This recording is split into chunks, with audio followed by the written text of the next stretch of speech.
Welcome back. We'll resume the meeting. We're now at Rule 12. SFC representative, please. On that reference to the broker regulation, which a member was asking about, so I wonder if Mr. C will respond to that. 好，係，先生。頭先就簡議員問到 Ms. Khan asked about in Rule 2 becoming aware whether we have made reference to some provisions. We have made reference Securities and Futures Rules, Chapter 571N, the rules on brokers, the resources requirements, Section 55. We have for it liquidity capital falling below 120%. We have a similar time requirement as soon as reasonably practicable. And once they have become aware, they would have to make a notification within 1 business day. So the threshold would be as soon as reasonably practicable. But in any event within 1 business day of becoming aware of the relevant matter. Ms. Doreen Kong, I want to ask about Rule 11. I want to seek clarification on this rule. In 11.2, you talked about the ASRs having to keep records for not less than 7 years.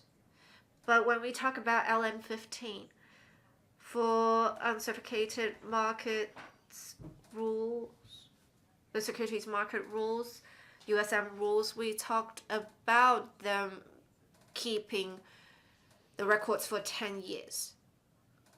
So why are you setting the period here to be 7 years, but for registration you have it for 10 years? What are your justifications, SFC representative? The 10-year requirement on issuers is really for alignment with the CO. That obligation is imposed on the issuer. The obligations here under Rule 11 are imposed on the ASR, and it doesn't seem correct to impose a harsher requirement on ASRs to cover all of their records to 10 years. I mean, there doesn't seem to be a real need to do that. In reality, if the share registrar is keeping the ROM, they will keep it for 10 years because that's the obligation under the CO. There's also the possibility that the share registrar might change. The issuer might change its share registrar over time. So there's no need to align the two, is the way we see it. 好，下一位簡慧敏議員。係，多謝主席。多謝局方律政司引述翻嗰個出處啦。我諗即係都係嗰。Ms. Carmen Khan, I think the SFC and FSTB can consider this. When I'm scrutinizing another bill, I talked about this. We need to strike a balance between the risks and protection. So we have some firms that may have diversified risks, but we only have 2 or 3 registrars. Should we adopt this level of standards? I think we need to think about that. Do you need a response from the administration or FFC? If not, please continue. 12. So Clause 12 talks about the manner in which records are to be kept. So key is that they must be kept in a way that enables an audit to be conveniently and properly carried out. And where applicable, entries must be made in accordance with generally accepted accounting principles. Clause 13 deals with the falsification, destruction of records, and it makes it an offense to, with intent to defraud, enter information which is false, delete, destroy, or remove or falsify information, or to fail to enter or record or store such an information. And penalty levels are stipulated in subclause 2. Moving then to Part 5, which is the audit and reporting requirements. Clause 14 requires that the ASR must appoint an auditor, and it must do so within 1 month after certain events. An approved securities registrar must also, within 7 days of appointing it, notify the SFC of the auditor's details. Subclause 3 notes that within 1 business day after each of certain events, the ASR must also notify the Commission in writing of that event. And the events are that it gives notice to its members of a motion to remove an auditor or replace an auditor, or that an auditor that has been appointed ceases to be its auditor before the term of office expires. Clause 15 relates to the approval regarding a ASR's financial year. So subclause 15.1 requires that the ASR cannot change its financial year without the SFC's approval. Subclause 2 deals with the Commission's approval powers. Clause 16 deals with the audited financial statements of an ASR and requires that these must be submitted to the Commission within 4 months of the last day of the financial year, the ASR's financial year. Subclause 2 notes that the ASR must cease to provide securities services registrar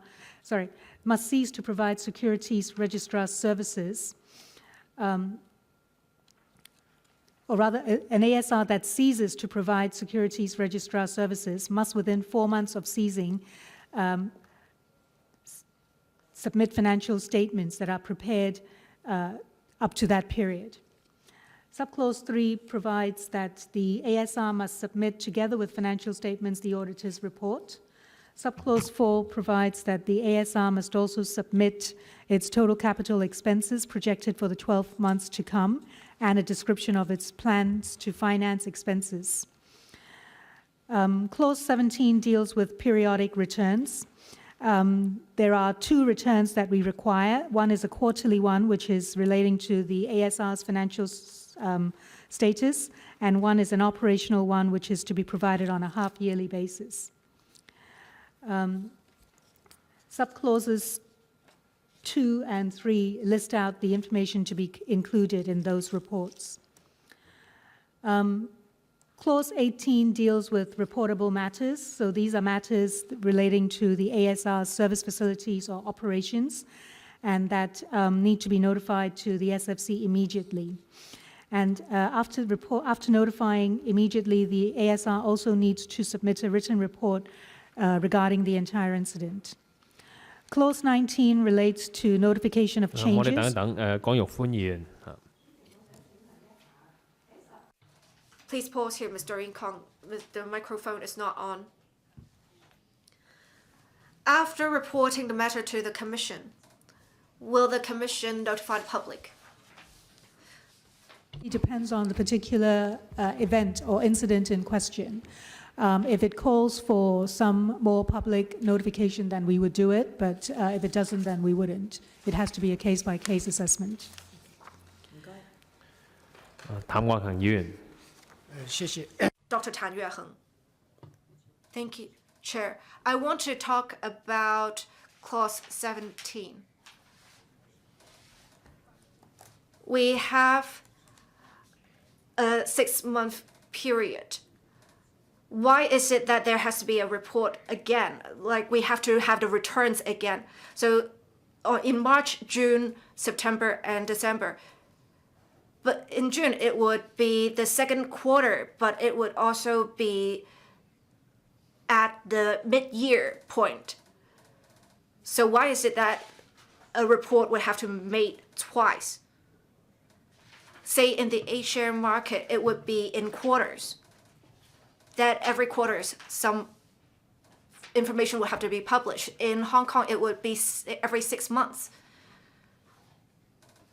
So why are we having quarters as well as half-yearly returns or reports made? The quarterly requirement only relates to the ASR's financial status. So if we see that subclause 1A talks about the information specified in Subrule 2, and Subrule 2 relates to the financial status of the ASR. So its available liquidity, its total operating expenses, its minimum liquidity level, its total equity, and its external borrowings. The half-yearly report, which is referred to in Subclause 1B, refers to reports on its operational matters. And it will be seen that in Subclause B refers to the information contained in Subrule 3. And if we look at Subrule 3, the matters that need to be clarified are matters relating to their issuer clients and security holders, activities through their facilities, inquiries and complaints received, service facility incidents, operational incidents, and cases where the registration of a transfer was refused. So they are, the two reports, the contents of the two reports are different. OK， 好，下一位咁。 All right, next, Ms. Kamen Khan. I think in Rule 17, they can elaborate on, for different incidents, say operational incident, what are the justifications for being set here, as well as surface facilities incident? What are the differences between the two types of incidents? Why do you need operational incidents separate from surface facilities incident? In reportable matters, in Rule 3, Sub-Rule 3, we talked about if one having an adverse impact or it does not require disclosure of information if it is prohibited by statutory provision, it does not have to be notified. Mr. Leung, we only require them to make a report every half year on the incidents, but we actually require ASRs to notify us right away. There may be a serious impact. I think we shouldn't wait for 6 months for the ASRs to have us notified. It's just like with HKEX, they have many different systems. And in providing their services, if there are any incidents, we have asked them to say for small scale incidents, immediate notification is not required. For the larger scale incidents, we would require them to notify us right away. For the smaller scale incidents, they can submit a report later. 第18條 So answer has been given to the question concerning clause 18, but then the definitions are in clause 17. So as the definitions are accommodated in clause 17, when you read clause 18 as to which incidents are reportable, you need to go back to clause 17 bracket 6. In other words, you have to go to 17.6. So what about the other part of my question? For such incidents, other than operational incidents, why do you need another category called service facilities incident? So thank you for that question. So the distinction between service facility, the reason we have two types of incidents is because operational incidents may not necessarily relate to an service facility or system matter. So for example, an obvious one would be if the premises are flooded, or if there's a fire, or if for whatever reason the premises cannot be entered into where there are counter services. So we would want to be informed of that immediately. Service facilities, I think, is perhaps more self-explanatory. It's really relating to systems, their computer systems and facilities. 好，冇其他跟進啦。或者 OK， 解一 No other follow-up questions? Please explain service facilities incident. Please explain the wording used. It talks about unplanned interruption or something that continues. You talk about emerging event and unplanned interruption. Maybe I have covered too much in my question. You also talk about technical, which can easily be promptly be rectified. For such matters, no need to be reported, right? We do classify these incidents in 3 categories and expand on it in the ASR code. The reason we include emerging events is because if they become aware of something that may lead to a disruption, then the awareness of that initial emerging event is enough to trigger notification to us. They shouldn't be waiting till their systems have really been affected before they notify it to us. That's the reason for covering emerging event. The reference to unplanned interruption is really the broadest sort of description that we can try and cover. The whole idea of the service facility incident is basically that something has happened which was not intended to happen and which is potentially going to cause a problem. So with that in mind is how we have defined this definition. The paragraph B perhaps, or A and B, sort of expands on what the impact of that incident needs to be. So for example, it will affect the normal functioning. This is important because it will potentially affect investors. So for example, maybe they can't deposit their shares into CCAS. The availability, security, confidentiality, authenticity, and integrity of various transactions and communications, I think that's pretty self-explanatory, that obviously these things are of utmost importance to investors. So if there's anything that threatens these matters, then these are things that we consider important that need to be notified to us. 而技術上嘅就係 But you talk about something which is technical only, then it can be exempted, right? If it is purely a technical incident, no need to report. Because later on you said that which is technical and can be easily and promptly rectified, then they will be excluded. 而呢個就係即係事實上啦，係咪？所以唔需要講係邊一個嘅。 You talk about which is technical and can be easily promptly rectified.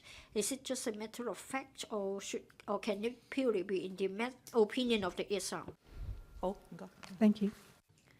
陣間會 Please continue. Is SFC. Clause 19. 19係可以。 That's the notification of change. So we have a list of matters set out in Part 2 of the schedule. And whenever the ASR becomes aware of a change to those matters, it needs to notify the SFC. Subclause 2 talks about the time within which it has to submit that notification. Moving then to Part 6, which is the handling of third-party money. So the requirements under this part essentially require segregation, focus on segregation of third-party monies. So the requirement is that the ASR must establish and maintain segregated accounts, designate if the account is trust account or third-party account. And when there are third-party monies, they must move it into the relevant segregated account within the stipulated time, which is 1 business day. The provision also talks about monies not being removed from this account except as authorized or directed. Clause 22 talks about payment of money out of a segregated account. Subclause 1 talks about the ASR, where an ASR holds amounts, third-party amounts in a segregated account, it must retain it there until it is paid in accordance with the instructions. Clause 23 deals with the reporting of non-compliance. So the requirement is that the ASR must, within 1 business day of becoming aware that it has not complied with either Rule 21 or 22, notify the Commission of that fact in writing. 簡迷問議員。 Ms. Carmen Ken, thank you, Chair. I want to know about the source of this matter. It is very important to have segregation in relation to the third-party money. You cannot mix up with your own money. This is to protect the holder of the securities. So I want to know where you got the reference. And we've been talking about what SRs must do. But I'm not quite sure about the penalties, except earlier in the rules where we have the offences. can you not take us to the offences? That is, in the case of non-compliance, in Clause 13, you have falsification of the records or destroying the records, then it will be an offence and then you'll be penalized. But what about the other scenarios of not taking action on the part ASR? The consequence of breaching the ASR rules is not provided in the ASR rules itself. As an SFC approved entity, the SFC will be able to take disciplinary action under Part 9 of the SFO. So the 2021 Amendment Ordinance amended the disciplinaries part in the SFO to cover breaches by ASRs. And so where there is a breach by an ASR, including breaches of the ASR rules, the SFC will have power to take disciplinary action against the ASR, and that is provided under Part 9 of the SFO as amended by the 2021 Amendment Ordinance. 咁主席我繼續。 Chair, if I may further understand the matter in relation to the segregation of third-party money, you talk about disciplinary action. Is it criminal, and would it be deterrent enough if it is simply a fine? But what about the third-party money? Say, for example, the ASR is bankrupt, and if there is no segregation of third-party money, then I'm afraid we are concerned about the protection of the investors' money. I think the requirement must be seriously complied with. There is segregation. And so SFC. if it is misappropriation, then that would be theft, and that would come under the theft ordinance. We do not have an offense for breaches of these provisions of Part 6.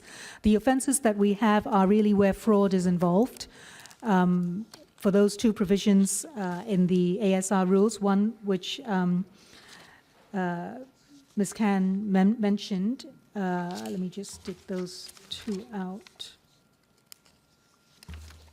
There are essentially two offense provisions under the ASR rules, and both relate to fraud and Destruction. yeah. But for just breaches of the obligations and requirements, we do not have an offense. We are relying on the disciplinary regime. And the rationale for that is because we think it's a much more effective deterrent. Bearing in mind that securities registrars are entities that want to stay in the business long term, so they will be much more concerned about their reputation and their any potential imposition of restrictions that we may impose on them. 好，咁亦都即係請 Well, our legal advisor, please confirm what has been said by the SFC in relation to misappropriation of money. Say, for example, non-compliance with this part and haven't got segregation of third-party money. Would it constitute a theft offence? And can we then rely on the theft ordinance to regulate the ASR? Legal advisor, please. Thank you, Chair. We agree with what the SFC has said. We did note the matter raised by Ms. Ken, and we did write to the administration. The reply given was that should such requirements be breached, then it will result in a disciplinary action instead of a criminal liability. Just now, the SFC has said that should there be misappropriation of money, then in accordance with other pieces of legislation, say, for example, theft ordinance, that matter will be dealt with in that way. Thank you. SFC, please. Thank you, Mr. Chairman. So we move on to Part 7, which is Clause 24 of the ASR rules. So Clause 24 is an obligation on the ASR to send an annual statement to registered holders of their holdings. The idea of this provision is really that in the absence of a certificate or document of title, the investor should at least get an annual statement confirming its holdings with the relevant securities registrar. This obligation is imposed on the ASR rather than the issuer, because the ASR will be operating the Uncert system through which it can evidence a number of securities. Turning then to Part 8, which sets out the duties. 江玉歡議員。 Ms. Kong, please. Sorry, Chair. If I may talk about 24 bracket 4, that's about the approved ASR. The ASR may impose a fee should a hard copy be requested. It is said that for B2, the fee imposed will be such that it provides a reasonable disincentive for using paper documents.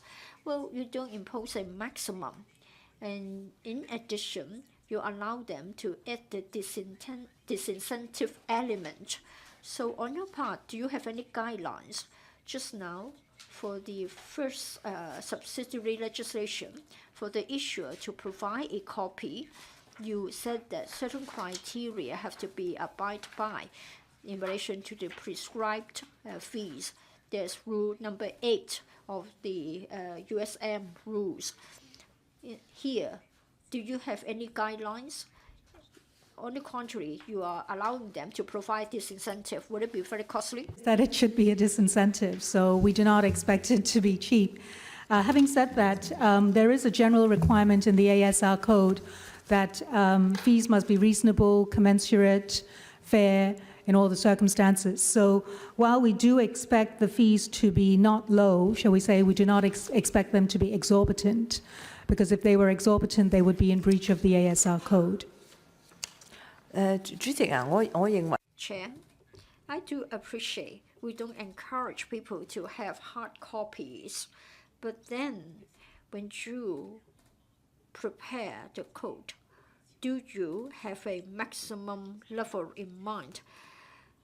Otherwise, an investor may think that the amount imposed is unreasonable. Question. So the ASR code will be stipulating upper limits for certain fees, but not all fees. The fees that we want to stipulate upper limits for are really fees that relate to services that are regularly used by investors and that directly impact the investor. So the three main ones that we are looking to set upper limits for are the fee for dematerialization, the fee for effecting transfers, and the fee for setting up a USI facility. We do not propose to set upper limits for any of the other fees. We don't see that there is a regulatory need to do so, and that the overarching requirement in the ASR code that fees should be reasonable will suffice. That said, it is always open to an investor to lodge a complaint to us, and if they did lodge a complaint to us and we did feel that the fees were exorbitant, it would be open to us to take action under the disciplinary regime. 主席，點解我咁樣問呢？我唔係想 I asked this question. I'm not trying to holding you up. I just want to say that in a court proceeding, we may be asked to provide documents in paper form. Say, for example, in the case of mental health proceedings, we may have to satisfy the court as to how the mentally incapacitated person takes care of the affairs. And when we talk about the inheritance of estate, we may also have to provide paper form to satisfy the court. Now, when it comes to paperless operation, I want to know whether we will be forced to bear high costs. We may not want it, but we may be forced to do so. ASR requirement, the requirement in the ASR code is that the fee must be commensurate to the circumstances. So it would be incumbent on the ASR to take into account all relevant circumstances. 咁江 I think Ms. Kong has made a point. She's trying to emphasize that on the one hand, we don't encourage anything contrary to going digital or paperless. On the other hand, if the person involved has to get hold of certain hard copies, we shouldn't make life too difficult for them just because the level of fees is so high that he or she is prevented from exercising his right. So his right should not be jeopardized. Chair, I'm worried because under B it is and. setting a reasonable disincentive。咁我覺得，如果我係嗰個 ASR，咁我咪 If I'm an ASR, not only do I recover the cost, as the law says that I should provide a reasonable disincentive, I have to take care of that too. I just want to draw attention to that. Probably they won't do so. Please consider that, Bureau. Any other questions? If not, then we can move on. Oh, I don't think that's a question, right? Sorry, I beg your pardon. So we move on to Part 8, which is these are the provisions that deal with where there is a change in the Securities Registrar.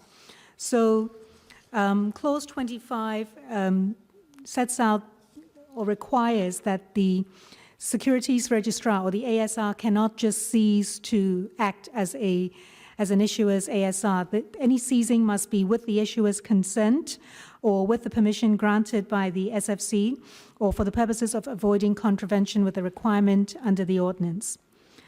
The details in Clause 25, so Subclause 2 goes on to talk about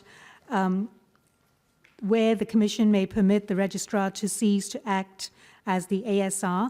Essentially, it is where it is satisfied that it would be impracticable, unreasonable, or unduly burdensome for the Registrar to continue acting. Subclause 3 deals with the manner in which the permission is to be given. And Subclause 4 specifies that the ASR is not to be regarded as contravening Subrule 1 if it ceases to act only because the securities are no longer prescribed securities, which means they have ceased to be listed. Clause 26 deals with the duty to transfer records when there is a change of share registrar. So essentially, the idea is that the records should be transferred to the incoming ASR as quickly and as smoothly as possible. So the obligation under Subrule 1 is that the outgoing ASR must take all reasonable steps to complete the transfer before the cessation. And if it is not completed before, then it must be done as soon as practicable afterwards. Subclause 2 talks about the transfer being to the incoming ASR, and if there is no incoming ASR, then it must be to the issuer. Subclause 3 expands on the records that need to be transferred.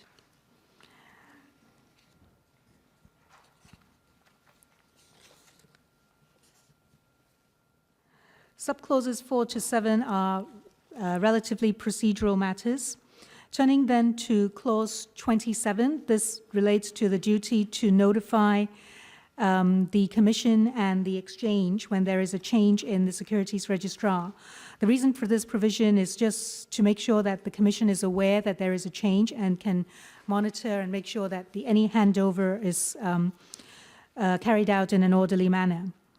So the provisions require in Subclause 1 that the Commission and Exchange be notified. The obligation is on both the incoming and outgoing ASR. Subclause 2 requires that the notification be given at least 3 months before the change. It also specifies what the notification needs to include. Turning then to Part 9, which is the supervision of approved securities registrar. So Clause 28 provides that the Commission may require an ASR to provide the SFC with any information or document that the SFC may reasonably require to perform any function of the SFC. Clause 29 relates to the preparation of reports by a skilled person. The skilled person is someone with technical expertise, which the SFC may lack. And the idea is that the Commission should be able to appoint a skilled person or require the ASR to appoint a skilled person to prepare a report to assist the SFC in its work. Part 10 then deals with miscellaneous provisions. Clause 30 refers to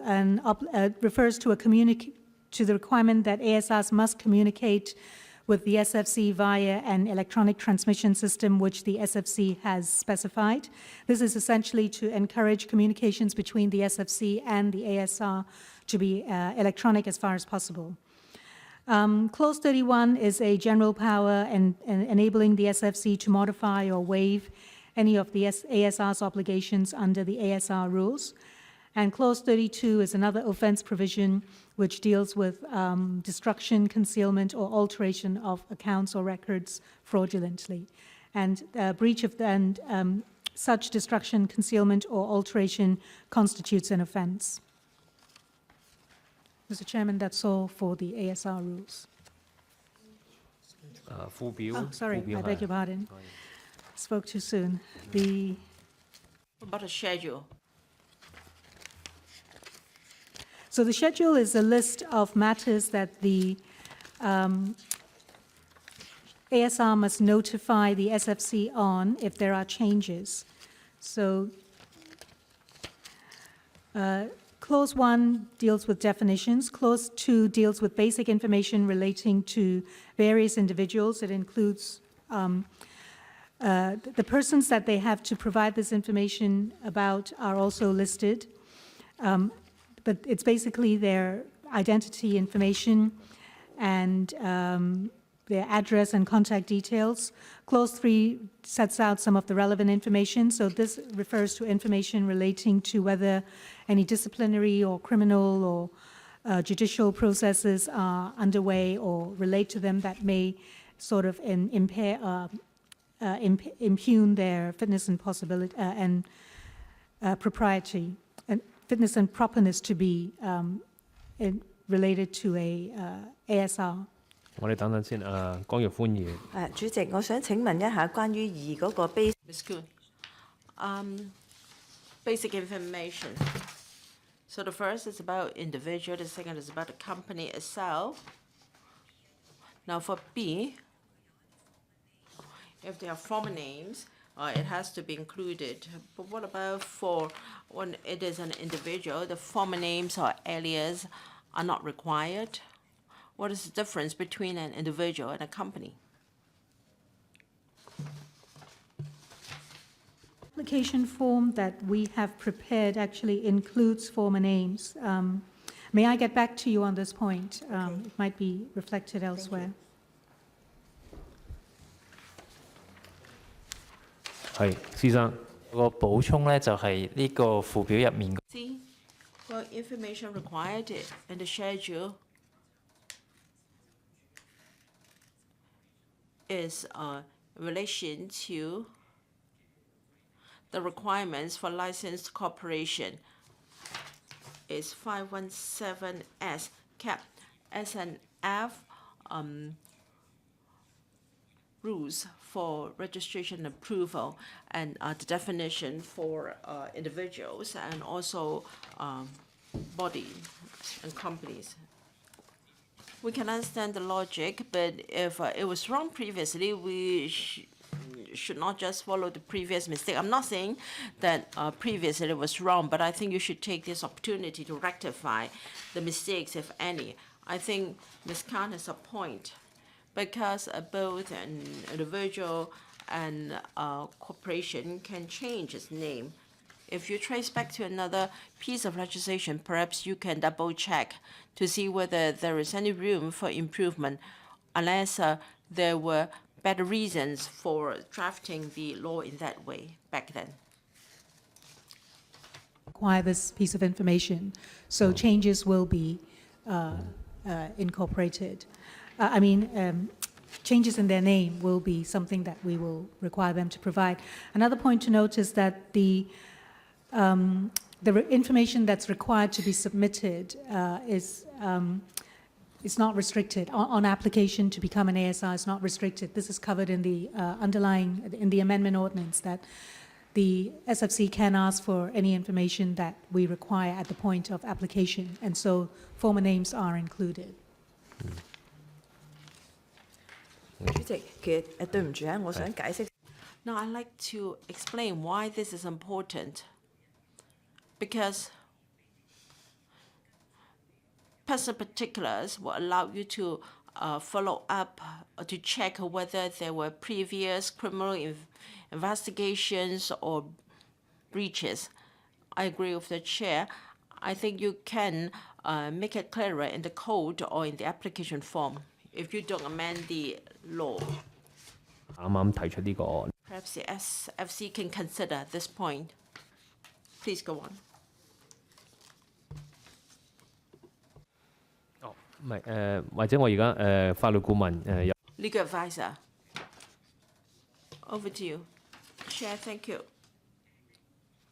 In relation to clause 2 of the schedule, meaning of basic information. For members' information, now, with a Bills Committee vetting the Business Amendment number 2 bill. Now, if the bill is passed, then this schedule, 2 of the schedule will be amended.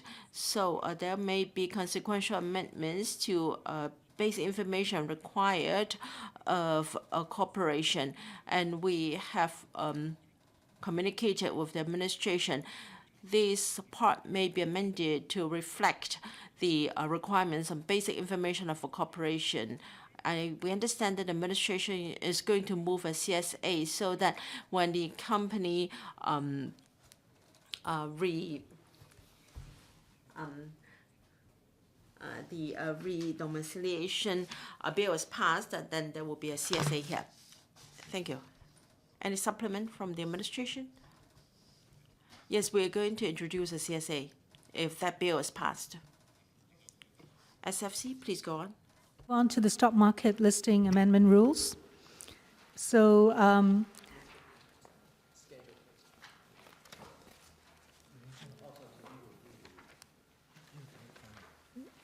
個附表一個附表啱啱講到一半係咪？ We're only halfway through the schedule, right? We're only halfway through the schedule. 2 of the schedule describes the matters where there is a change. Then these matters, they must be notified to the SFC. So it includes change in the basic information of the various people, so the ASR itself, any officer, senior employee, any person with whom the ASR is associated, any director or substantial shareholder, any shadow director, any subsidiary or related corporation. So those are the persons in respect of whom basic information needs to be provided. The schedule goes on to talk about other changes that need to be provided. So item 2 is any change in the persons themselves, so not just the details of the person. So if there's a change in the officer, then that change has to be notified as well.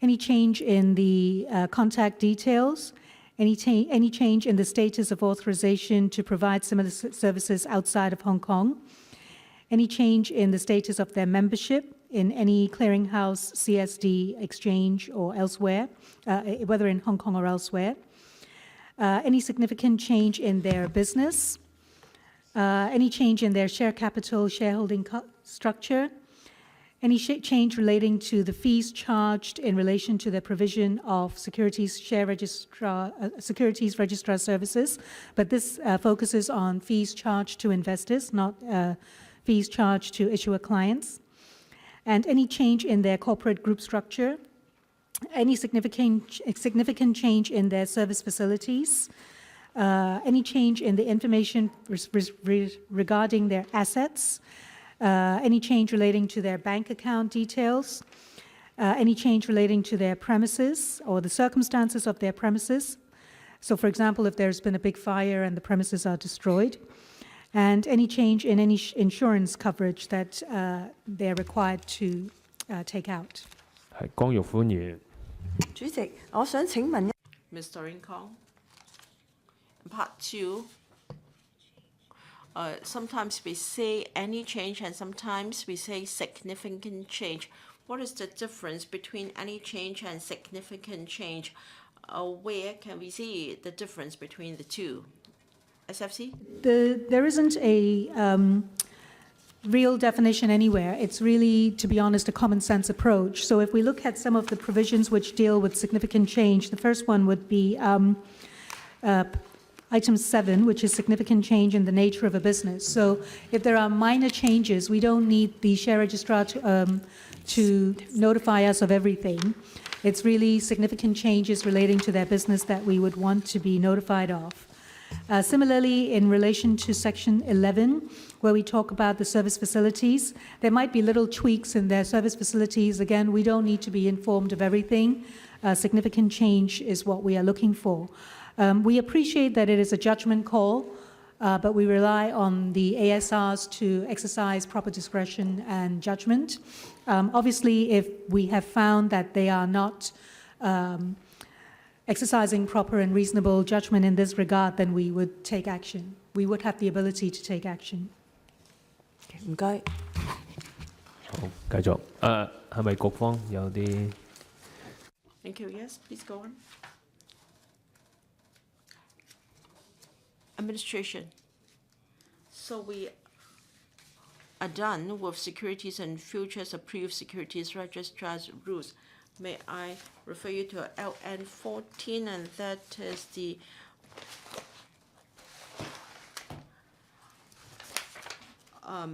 information, or rather LN made by the Chief Executive of the Securities and Futures Ordinance, Amendment of Schedule A Order 2025. We have included that into the something that is applicable by the Securities and Futures Appeals Tribunal.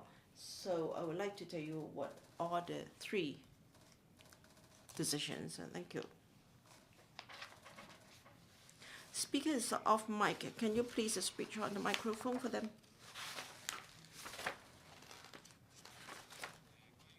Yes.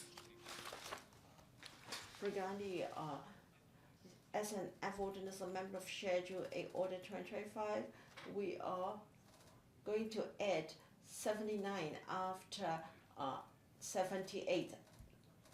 The first is the Rule 25.2 of the SNF Approved Securities Registrar's Rules, that is refusal to give a permission.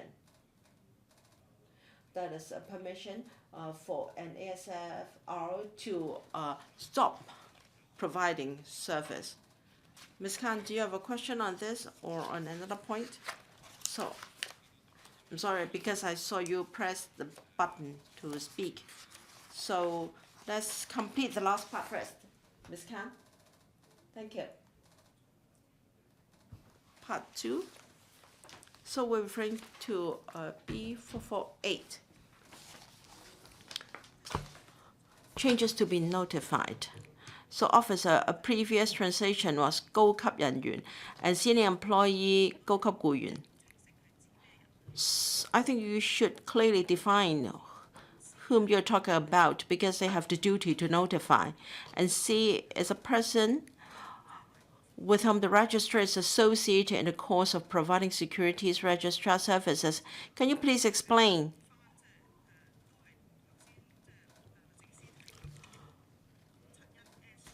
Will you be using the relevant definition in CAT 571S?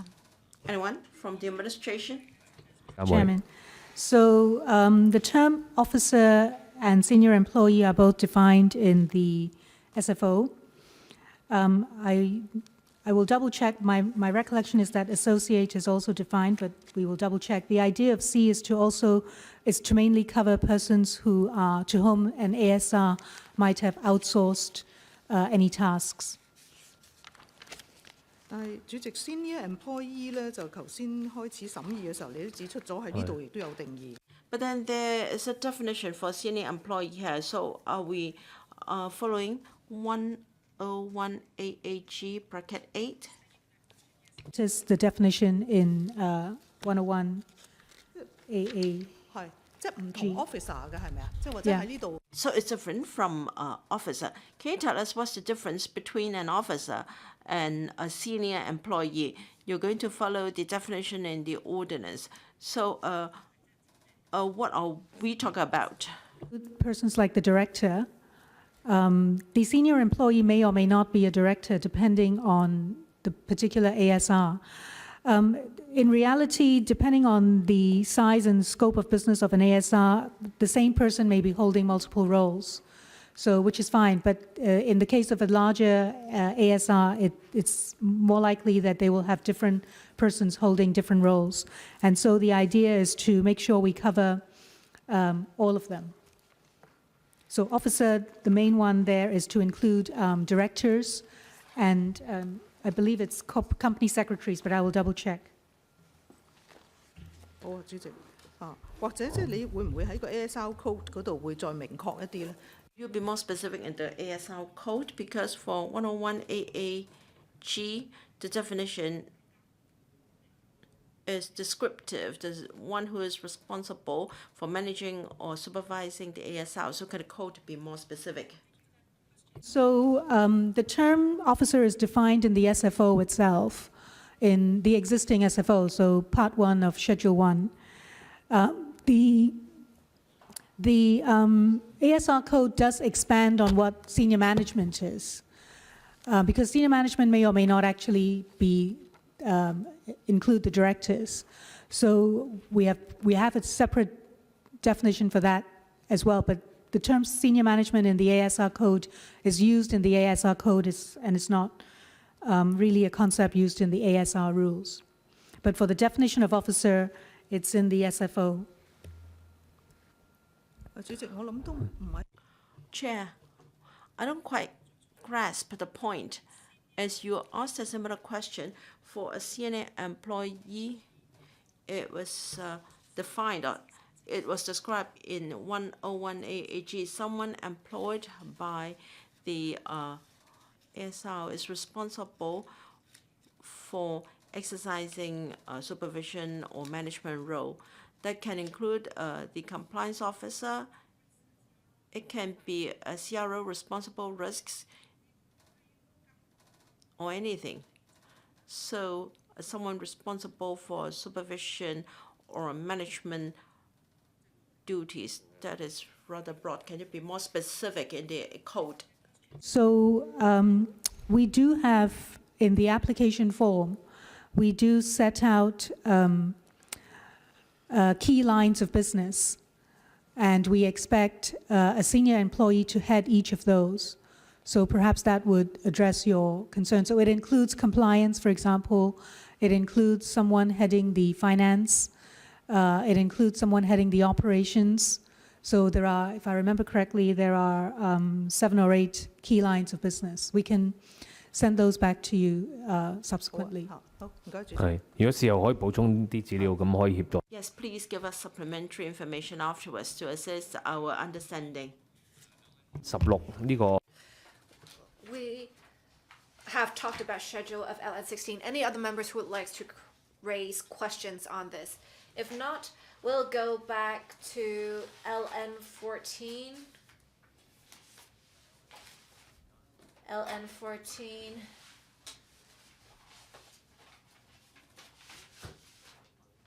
That is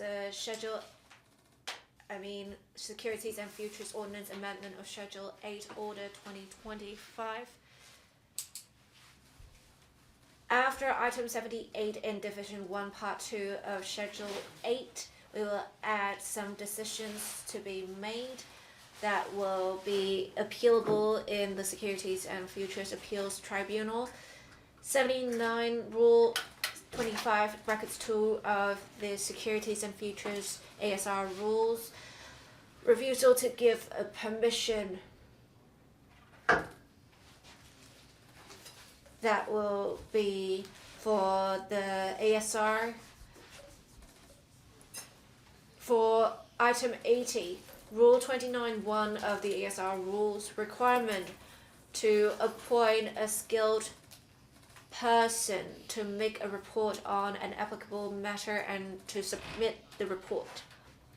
The third type of decisions, item 81, Rule 29(3)(b) of the ASR rules again, requirement to pay any of the costs and expenses incurred in making a report on an applicable matter. These three types of decisions, if the ASR is aggrieved, they may lodge an appeal with the Securities and Futures Appeals Tribunal. All right, please proceed.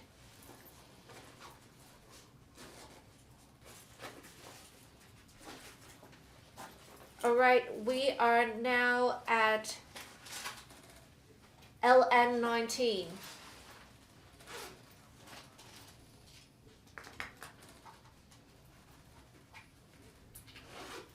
Securities and Futures Ordinance Amendment of Schedule 5 Notice 2025. We will amend a definition.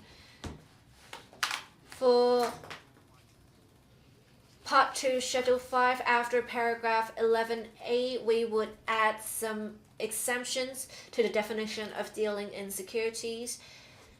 11B is an approved securities registrar, and solely for the purposes of providing any service in connection will not be regarded as dealing in securities. We have provided some details in capital A, making available prospectus in respect of the public offer and documents, ads, etc. In capital B, receives, processes, or confirms an application for the prescribed securities made pursuant to the public offer. Or capital C, provides or operates an electronic platform through which an application for the prescribed securities may be made pursuant to the public offer. So these will be exempted from regulated activities. Please proceed. I'll now ask the SFC representative to talk about the other notices. The stock market listing amendment rules. So essentially, these amendments amend the existing Part 4 of the stock market listing rules to deal with the issuer's obligations when it lists or has listed. Currently, they are required to have an ASR. The amendments preserve that requirement to have an ASR. The amendment in Clause 2 basically preserves the existing definition of issuer for other parts of the SMLR and introduces a new definition of issuer for the purposes of Part 4, which is the operative part relating to ASRs. So the key requirement here is that an issuer, when it seeks to list, must have an ASR. And if at any point in time it ceases to have an ASR, its securities must be suspended from trading. The rationale for this is to ensure equal treatment between investors holding securities in their own name outside CCAS and those holding securities through CCAS. The other requirement is in Clause 15, which is the notification of change in securities registrar. So this clause essentially mirrors the clause in the ASR rule, which sets out the obligation of the ASR to notify the exchange and the commission if there's a change in the ASR. Effectively, the idea is to impose the obligation on notification on both the issuer and the ASR. So Clause 15 seeks to do that.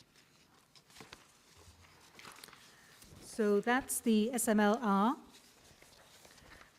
Turning then to LN 18, which is the OFC, the Open-Ended Fund Companies Amendment Rules. So these rules put in place a regime for open-ended fund companies, and as a result, they include various provisions which are quite similar to the CO provisions. The amendments here are amendments that tally with those or correspond with those that we have made to the CO under the 2021 Amendment Bill. So the amendment to Section 58 is to clarify that the shares and other interests in OFC shares which are prescribed securities, they are transferable in accordance with the Part 3 AA rules. Section 60 deals with the requirement for instrument of transfer, and this is amended so that transfers can be effected with either an instrument of transfer or a specified request. Similarly, with Section 61, which refers to the lodging of an instrument of transfer, again, this is amended so that it refers to either an instrument of transfer or a specified request. The amendment to Section 62, again, is really just to delete the word "is lodged" and replace it with language that covers the specified request as well.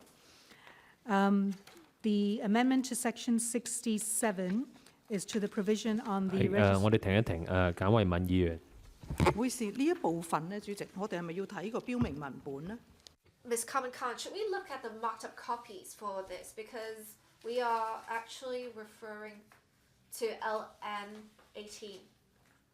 I don't think we should look only at the amendment regulation or amendment rules. Shouldn't we refer to the marked up copies?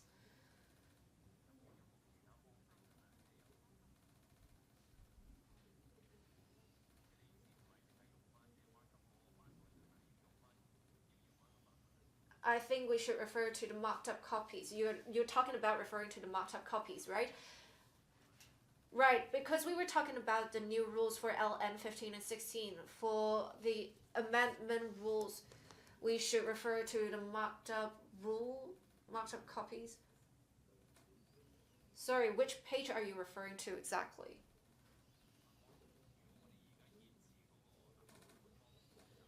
I think if we refer to the LegCo website, we can only see the amendment rules, not the marked up copies.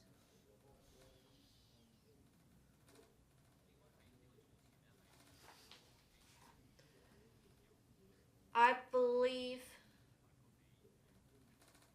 the marked up copies were sent to members, which is why I'm asking them to refer to the marked up copy specifically. Can they refer to the page numbers? So they're talking about LN18, which page specifically on the marked up copy? Can you refer to the page numbers at the top of the marked up copies? So when you talk about a particular amendment, you may refer to the page number on the marked up copy. It would be easier to refer to. I think you're referring to the marked up copy, but it may be hard for members to refer to. I would like to stress that the marked up copies are only available to members. So please refer to the page numbers when you refer to the marked up copies. 0005 of the markup version. So in the CO, there was an equivalent provision on the register of holders, which is section 627 of the CO. We added a note under that section to mention that for matters relating to the register of shareholders of an open-ended fund company, which are prescribed securities, see also Part 3A. So we've added an equivalent note to the OFC rules for consistency with the CO amendments. I should just mention again, perhaps, that all of the amendments in the OFC are amendments that have been made to the equivalent CO provision under the amendment ordinance. So the idea of the OFC companies amendment rules is really just to mirror those amendments, because the OFC companies rules to begin with adopted the CO provisions. Turning then to section 70 或 of 者 the... 等等先，大家係咪揾到 Sorry, can you pause here? Are members aware of where we are at this time? All right. I think in future, the SFC representative, when you go to a specific page, please spell out the page number for easy reference. 007. So this relates to the company's power to close the register of shareholders. So the current provision requires that the register not be, that the current provision provides that the register can be closed for a period not exceeding 30 days in total per year. So the amendment, which mirrors the amendment to the CO, is that it for shares of an OFC which are not prescribed securities, the existing provision remains intact. And for shares which are prescribed securities, the number is now changed to the number that is specified in the Part 3 AA rules. And as members may recollect, when we looked at the Register of Members provision, we have set a 2-day limit per each closure. That's the end of LN 18. 好啦，講到呢度停一停，睇下委員仲有冇對於啱啱 Let's pause here. Members, any questions on the provision spelled out earlier? I'll be quick. I have a general question. For LN18, I can see on page 6 there are some notes. When we put the notes here, is it the first time that we're doing that, or have we done that before? OFC rules. Yes, all open-ended fund companies Yeah. 嗰個。 I Correct. 唔好意思。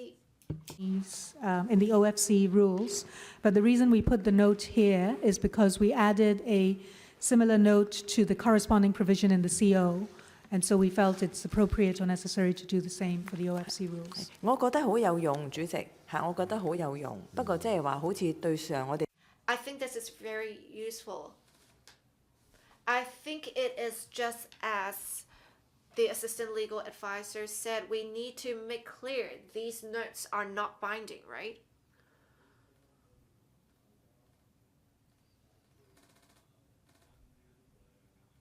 Ms. Carmen Khan. I also have a general question. On LN16, for the ASR rules, it talked about how, apart from fraud, forgery,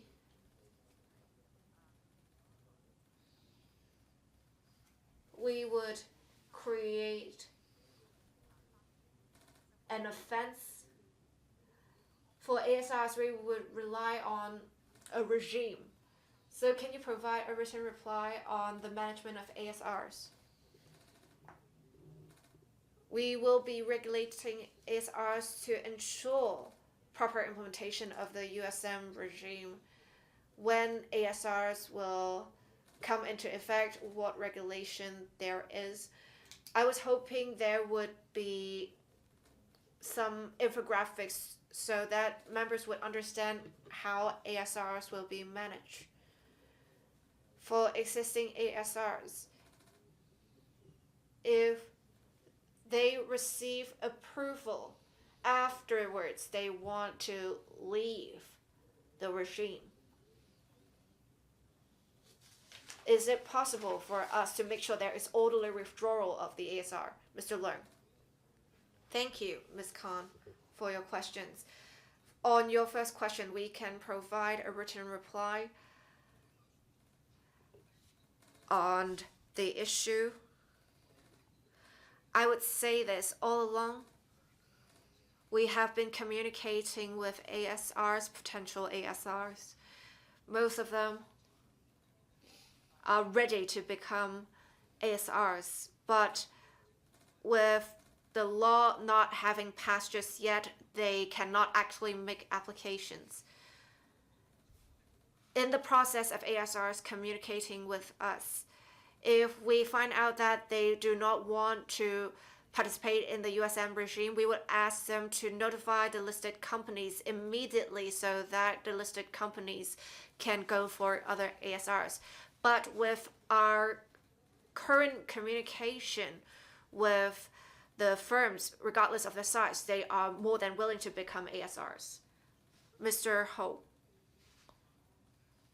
I would like to give some supplementary information.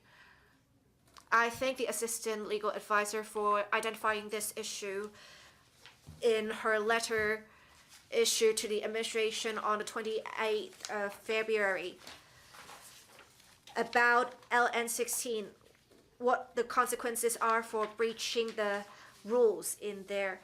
And if necessary, we will provide supplementary information like Mr. Ho said on this.